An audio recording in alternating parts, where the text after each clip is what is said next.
Sou o professor Edilson e hoje vamos estar encerrando com a última aula do nosso módulo 2. O tema de hoje é uma sequência da aula anterior. Como você pode perceber no roteiro de nossa aula, se os direitos básicos contidos no preâmbulo de nossa Constituição fossem respeitados, tudo seria bem diferente no Brasil. Esses direitos básicos seriam a liberdade, a segurança, a igualdade e a justiça.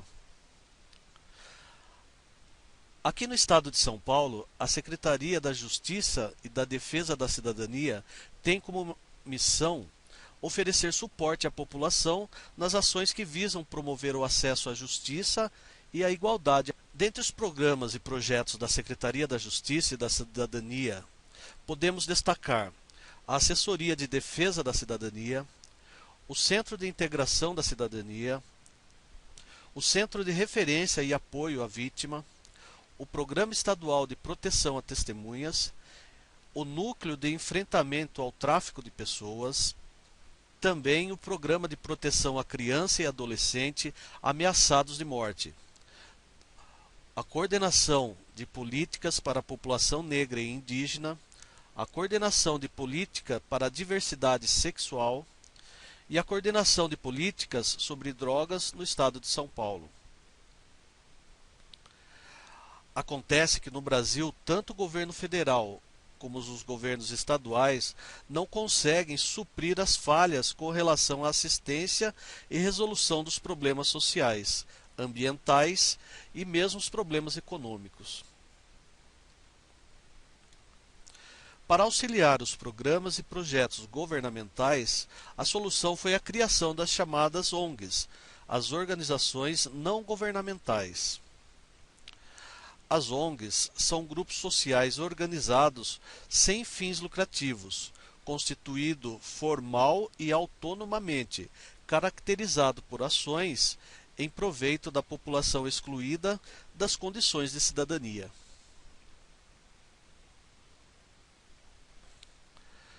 As organizações têm ainda a capacidade de despertar o civismo e também a cooperação social dos seus participantes. Fato é que qualquer pessoa que integre alguma organização civil possui maior consciência política. Aliás, muitas empresas exigem esse tipo de envolvimento na hora de contratar um profissional.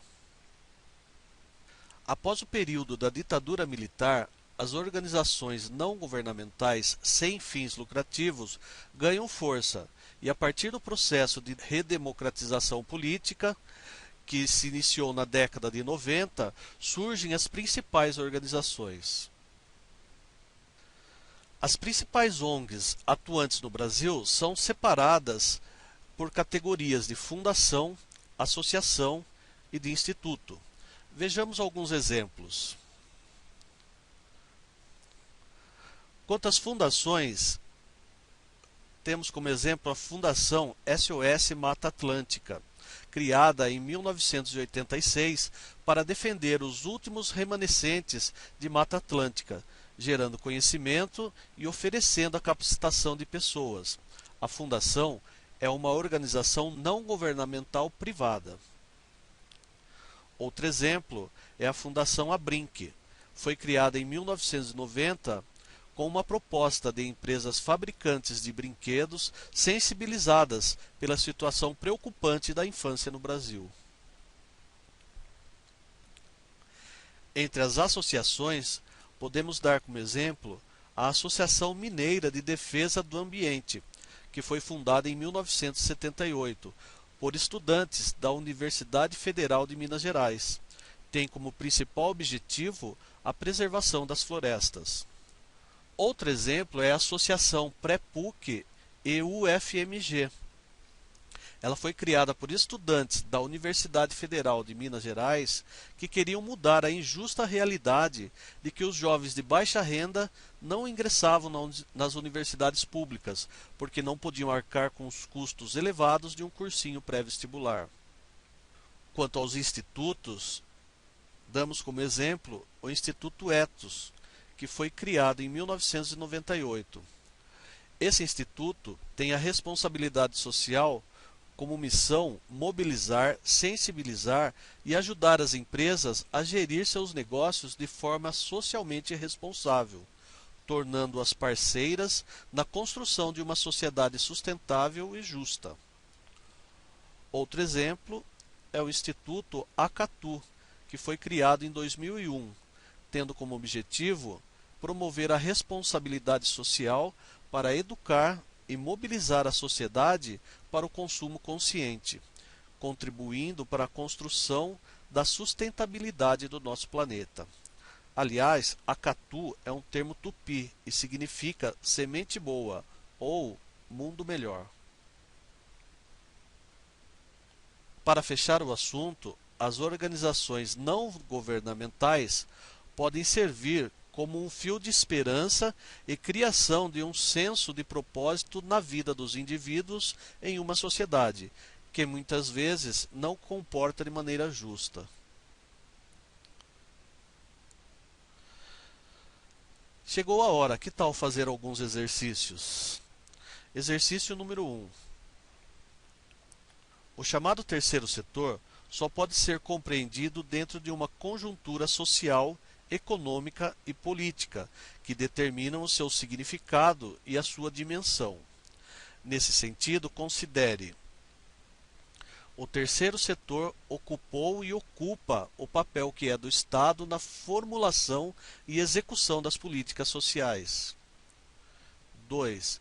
Não se pode negar a importância das ações desenvolvidas pelas organizações do terceiro setor no enfrentamento das diferentes manifestações da questão social. 3. O terceiro setor se configurou nos últimos 20 anos dentro de um contexto de avanço do projeto neoliberal, caracterizado pela implementação de políticas sociais focalizadas e seletivas. Alternativa A, 1 e 3 apenas.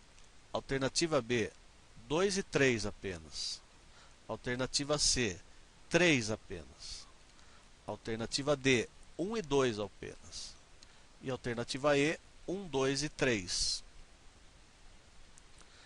Resposta correta, alternativa B.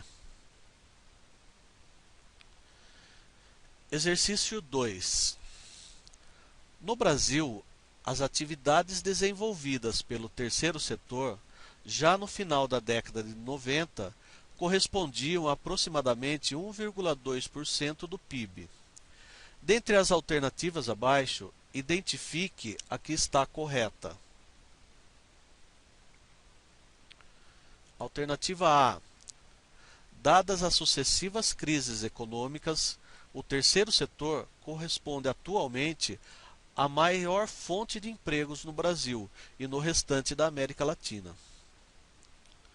Alternativa B.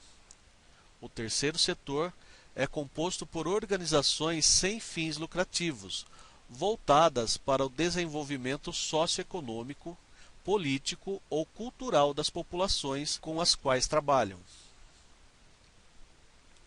Alternativa C.